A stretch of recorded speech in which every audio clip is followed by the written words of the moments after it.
All right, my friends, Brian with VetteSource here, checking in today, finally, back under the hood of our yellow gold Formula 350, which we've been absent from way too long. As it often happens when you're a car guy, other projects end up taking precedence and things get in the way, and heck, life just gets in the way. So we're back on this. I'm going to go ahead and rapidly put this car back together again over the next 3 or 4 weeks, simply because I'm close to being done. Got our cylinder head torn down, ready for prepping and to reinstall new valve guides and everything else we're going to do with this. Now, for those of you that are newer to me and haven't been with me, or only been with me in the last year or so, this would be a 1988 Formula 350 yellow gold car that I purchased about 4 years ago. I found, just to recap, I found this car for sale through Craigslist, if I remember correctly, and it had been passed down from the original owners to a family friend, and then the family friend had difficulties with the car with the smog pump locked up on it, which is common on these because they sit really low. For some reason they generate a lot of heat down there, and actually drove it long enough to create a small underhood smoldering type fire.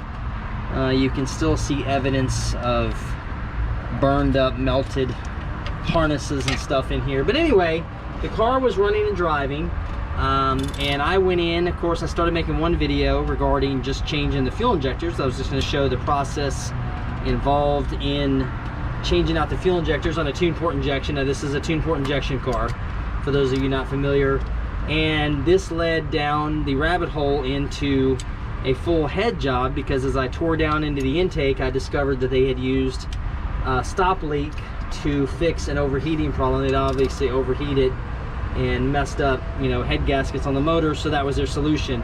Now, this car, you wouldn't know it looking at it, has around 167,000 miles on it.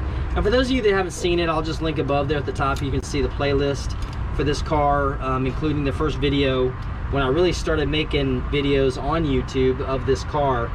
But I've kind of, like I said, I got busy the last 8 or 9 months. I've been busy doing other things, obviously, you know, with teenagers and everything else that goes on in your life. You get busy. So we're getting back into this again, kind of full scale.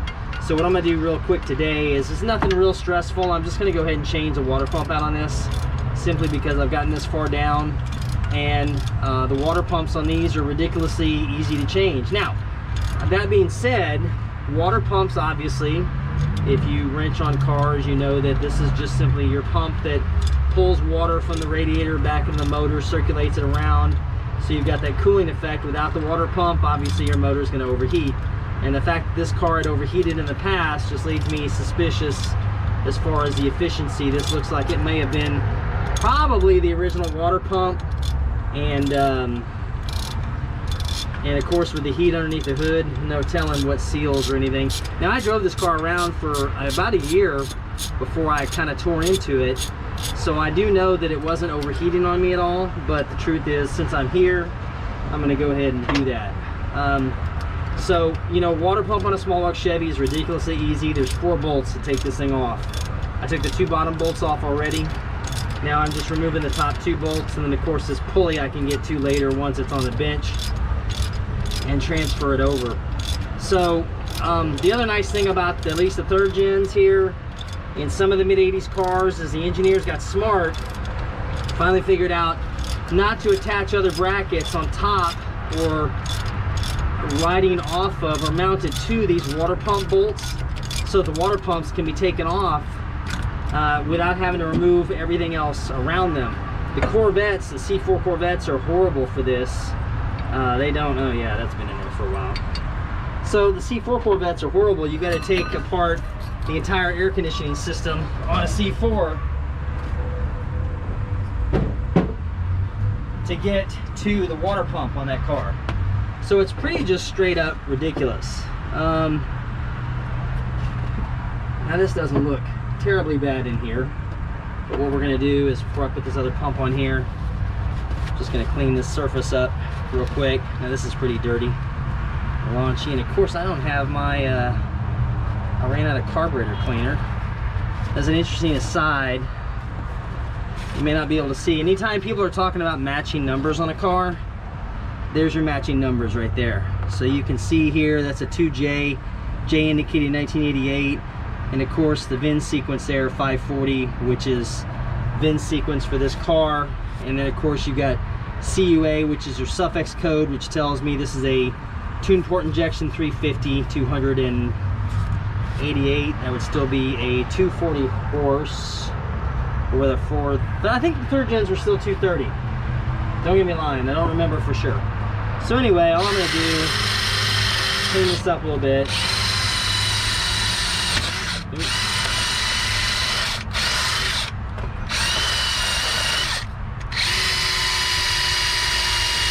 Make sure we got nothing in here that's gonna get in the way. And my water.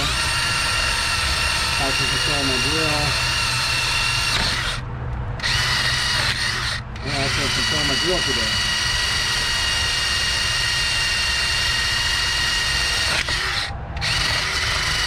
There's a lot of junk on there.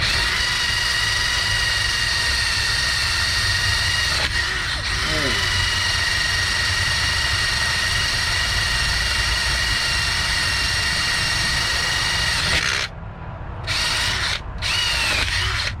Yeah, this is a cheapie I got from AutoZone, and it does not like to live here. Man. Let's see if we can get down in there a little bit further.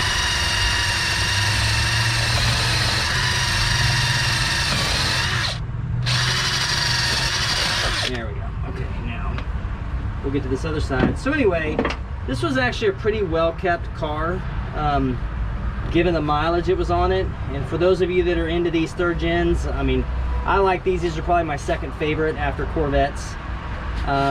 These Formula 350s are becoming very few and far between, and the ones that you do see out there that are left over are in really bad shape. This car kind of just more suffered at the hands of people that really weren't sure what to do with it or how to work on it. And it's not a slam against them. A lot of people don't really understand these older, well, what's older now, cars, right? One thing I do like about these cars is they're pretty simple to play with. And if you've got a general working knowledge, you can get in here. So I'm just going to kind of clean up that surface again. This one wasn't as bad as the other one.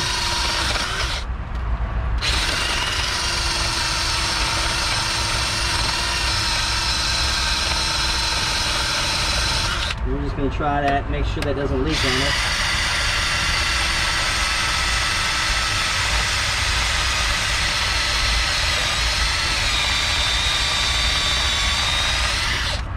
Let's see if I can get it here a better angle.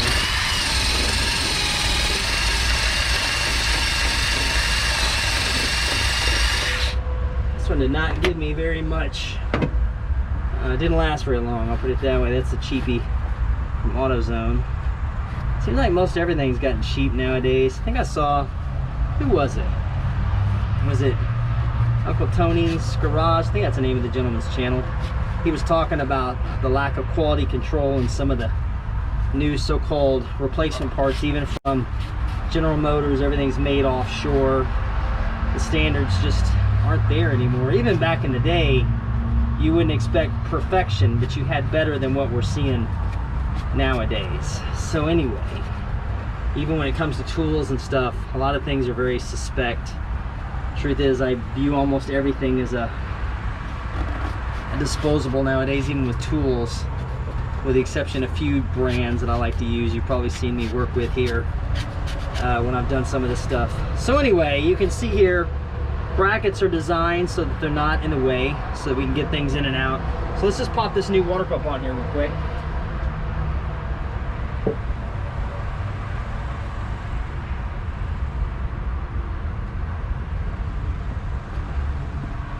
And of course, even this GM AC Delco water pump here was made offshore, so it's not like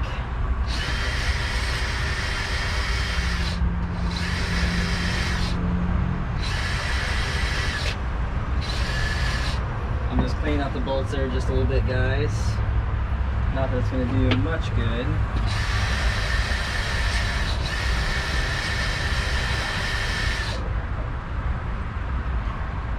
Well, at least we'll knock some of this. Now, what's funny,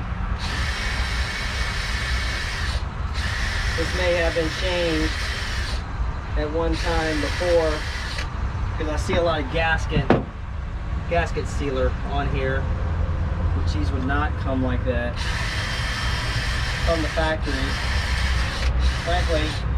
And the way they're putting together the new ones, unless they specifically call for it, gasket sealer is not necessary on your new gaskets, believe it or not. It's not something that you need to actually put in there, because the gaskets are made of, unless you just have gaskets that are really bad material, it's not necessary, or you drop them on the ground like I just did. It's not really required, as long as you don't get them dirty. So what we're going to do is see if I can be smarter than the gaskets here.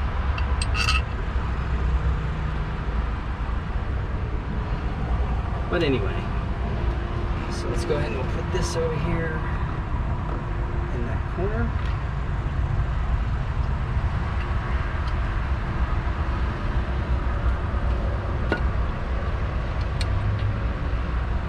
And again, if you have a block too, it's an older block with a rough surface, sometimes you can make the case for gasket sealant, but sometimes gasket sealant can even just get in the way. So I always say nowadays, it's just personal preference, whatever you want to do.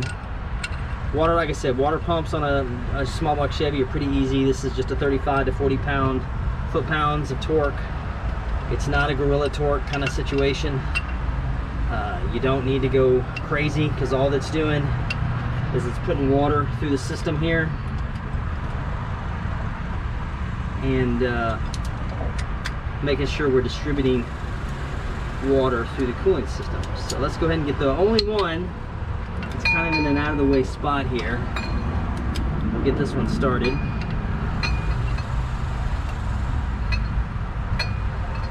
Of course, we're in our first week of August here, and it's nice and humid. It's been raining here all afternoon,